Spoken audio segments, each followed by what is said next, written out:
This structure was not erected and painted in one time period. It happened over three. The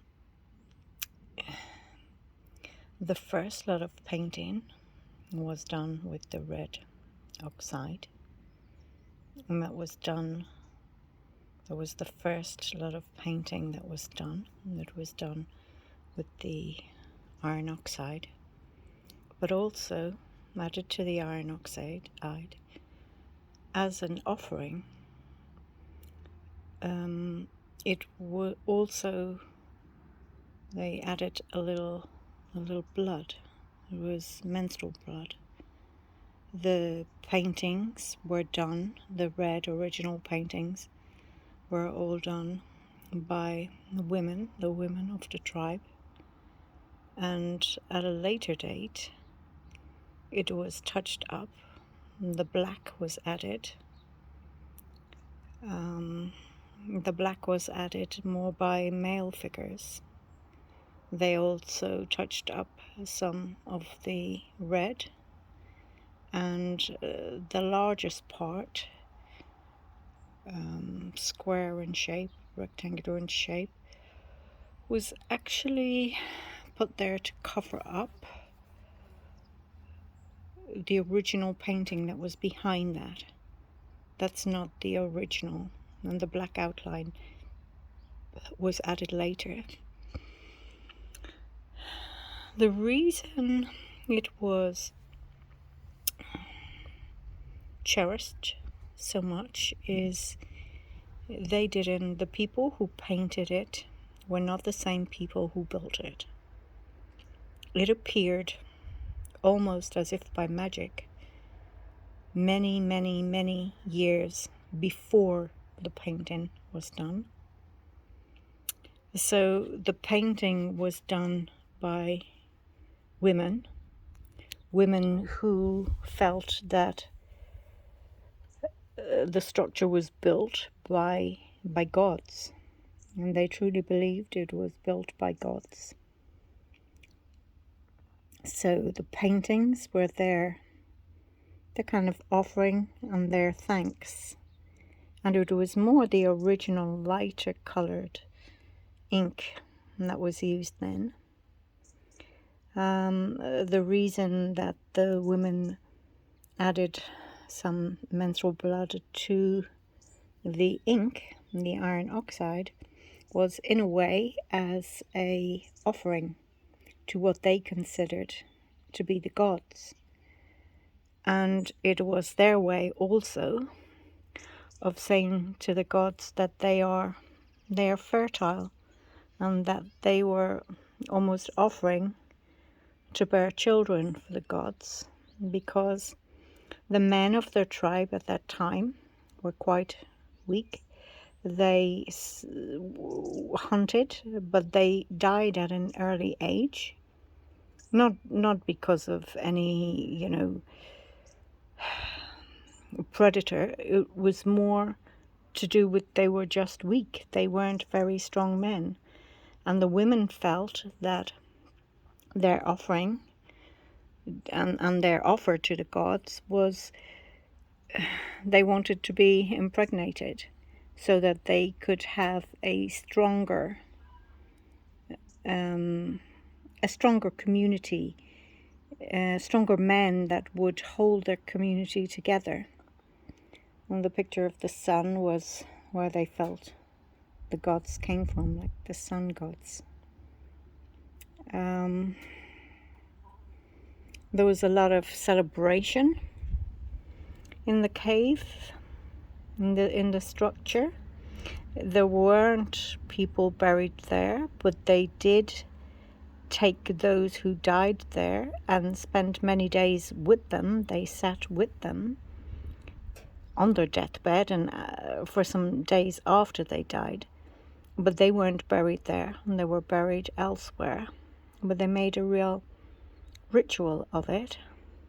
They also spent time there honoring their ancestors, a lot of time honoring their ancestors.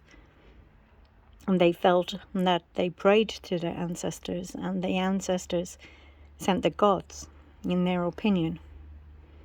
There were women were the strongest at that time. They also were very much respected at that time.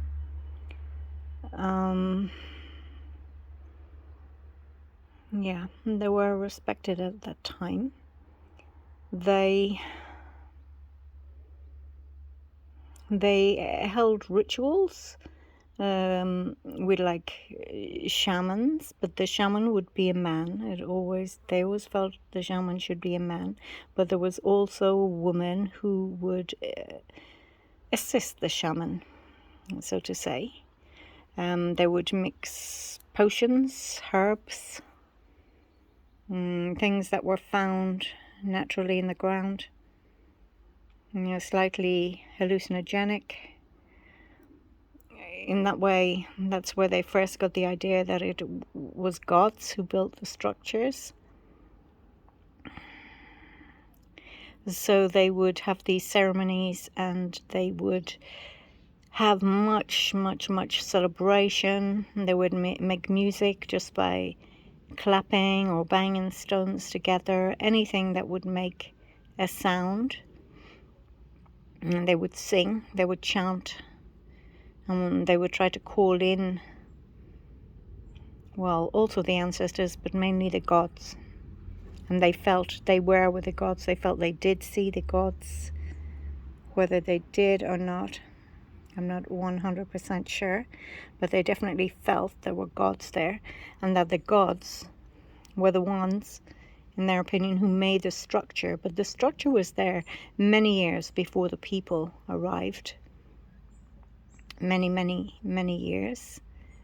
And it was discovered then when these people set up camp in that area, and that's why they just really worshipped this place and everything that happened there, because they felt it was a gift from the gods for them, because before that they were living in very much like shelters under trees and man-made things with animal skins, and this was the first time where they were actually safe. They felt safe and dry.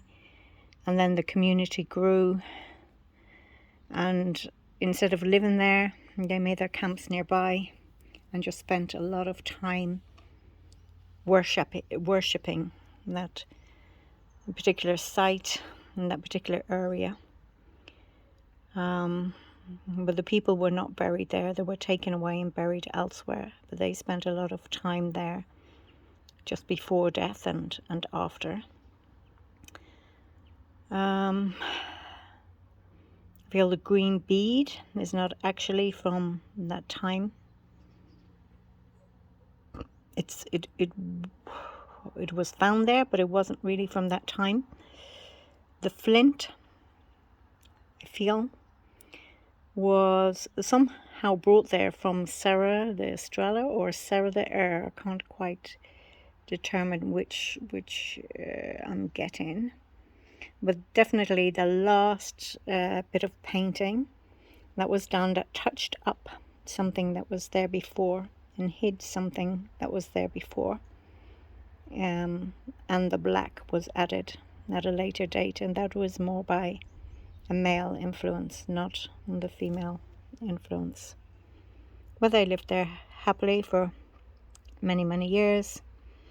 They saw children, they saw the community grow, they saw the community diminish. And their dream of having children by the gods didn't materialize, but it was always their dream, and it was also always something that they felt would happen. Yeah, very much so. Something they felt would happen. And that's about as much information as I'm getting. Thank you.